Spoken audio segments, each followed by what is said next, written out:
साबिका वफाकी वज़ीर chairperson shade trust मोहतरमा डॉक्टर फ़िरदौस आशिक आवान साहिबा मदीना मुनव्वरा पहुँच गईं। रोज़ा रसूल पर हाज़री दी, मस्जिद नबवी में नवाफिल अदा किए और दुरूद व सलाम पेश किया। इस बाबरकत मौके पर उन्होंने पाकिस्तान की तरक्की व इस्तेहकाम, उम्मत मुस्लिमा की वहदत और सैलाब मुतासरीन के लिए खुसूसी दुआ भी की।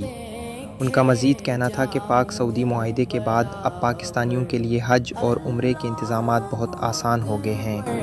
अल्लाहू अकबर, हैरत से खुद